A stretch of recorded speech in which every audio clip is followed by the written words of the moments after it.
Kidney திருட்டு கிடையாதுங்க, அது கிட்னி முறைகேடு.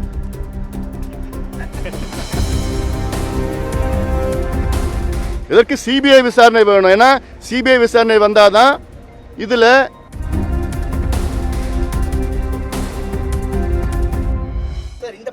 சட்டவிரோதமான கிட்னி விற்பனையை தமிழக அரசு தடுக்க தவறியதா அப்படிங்கிற ஒரு கேள்வி எழுந்திருக்கு. ஏற்கனவே மதுரை உயர்நீதிமன்றத்தினுடைய உத்தரவின்படி ஒரு குழு அமைச்சு ஒரு 2 புரோக்கர்கள், அதாவது திமுகவை சார்ந்தே ஒரு நபரை கைது பண்ணியிருக்காங்க. ஆனா மருத்துவமனைகள் மீது நடவடிக்கை எடுக்கிறதுக்கு திமுக அரசு தயங்குகிறதா அப்படிங்கிற ஒரு கேள்வி இருக்கு. திமுக எம்எல்ஏவுக்கு சொந்தமான மருத்துவமனை அப்படிங்கிற ஒரு குற்றச்சாட்டு இருக்கு. இல்லைங்க, அது கிட்னி திருட்டு கிடையாதுங்க, அது கிட்னி முறைகேடு.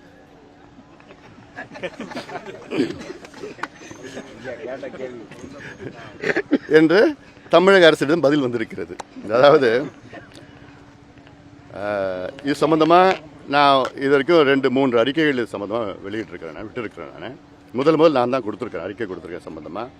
ஏன்னா இந்த பகுதியில் நாமக்கல், ஈரோடு, அப்புறம் திருச்சி பகுதியில், இந்த சேலம், இந்த ஆத்தூர் பகுதி இதெல்லாம் போட்டு பார்த்தா அங்கேருந்து பாவம் ஏழை மக்களிடம் கிட்னி திருடி அது வெளியில் சந்தையில் பெரிய விலையில் முறைகேடு நடந்திருக்குது, பெரிய மோசடி நடந்திருக்கிறது.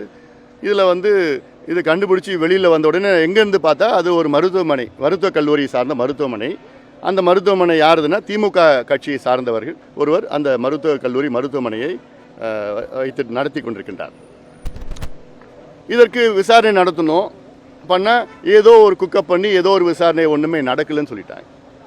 அதன் பிறகு நீதிமன்றம், சென்னை உயர்நீதிமன்றம் அதுக்கு விசாரணை பண்ணணும்னு சொல்லியிருக்கிறாங்க. உடனே திமுக அரசு எங்கே போயிருக்கிறாங்க? உச்ச நீதிமன்றத்துக்கு போயிருக்கிறாங்க. இதுன்னா தமிழ்நாட்டின் பிரச்சனையாது.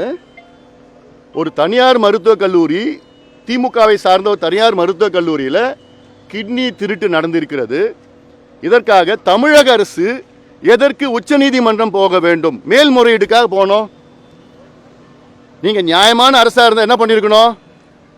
சென்னை உயர்நீதிமன்றம் சொல்கிற அந்த விசாரணையை நீங்கள் ஏற்றுட்டு இருக்கணும். இது தமிழ்நாட்டினுடைய பிரச்சனையா? தமிழ்நாட்டின் பிரச்சனையாக இருந்தால் சரி, நீங்கள் உச்சநீதிமன்றம் போகலாம் மேல்முறையீடுக்கு. இது ஒரு தனிப்பட்ட ஒரு மருத்துவமனை, மருத்துவக் கல்லூரி.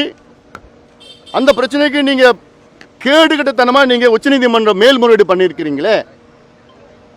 இதுலேருந்து என்ன தெரியுது? இது கூட்டுக்கொள்ள. இதற்கு சிபிஐ விசாரணை வேணும். ஏன்னா சிபிஐ விசாரணை வந்தாதான் இதில் எந்த அதான் உச்சநீதிமன்றம் அது நிராகரித்திருது, இவங்களுடைய மேல்முறை நிராகரித்தது. அன்றைக்கே நான் ஸ்டேட்மெண்ட் விட்டுருக்கேன். நான் சிபிஐ விசாரணையில் தான். ஏன்னா இது ஏதோ ஒரு மாநில பிரச்சனை கிடையாது. கிட்னி திருட்டு என்பது வெளிநாட்டிலிருந்து வருகின்றவர்களுக்கு கிட்னி போடுறது. ஆக இது பன்னாட்டு பிரச்சனை. வெளிநாடு மட்டும் இல்லை, வெளி மாநிலங்கள் அங்கே சார்ந்தவர்கள் வருவாங்க, போவாங்க. யார் வந்தால் போனால் சிபிஐ தான் விசாரிக்க முடியும், தமிழ்நாடு அரசுலாம் விசாரிக்க முடியாது. அதனால் அப்படிப்பட்ட சிபிஐ விசாரணை நடந்த பிறகுதான் இது உண்மை வெளியே யார் குற்றவாளியே பண்ணுங்க. ஆனால் இதை விட்டுட்டு அவங்கள காப்பாற்றுறது, இவங்களை காப்பாற்றுறது, புரோக்கரை காப்பாற்றுறது, உரிமையாளரை காப்பாற்றுறதுலாம் இது வெக்கக்கேடு, அசிங்கமானது. இது நிச்சயமாக மக்கள் ஒருபோதும் மன்னிக்க மாட்டார். அதான் சொல்கிறேன். இதுக்கு முன்னே மணலை கொள்ளடிச்சாங்க, தாது மணலை கொள்ளடிச்சாங்க, மலையை கொள்ளடிச்சாங்க, இப்போ கிட்னியை கொள்ளடிச்சிட்டு இருக்காங்க. இதுதான் திராவிட மாடல்.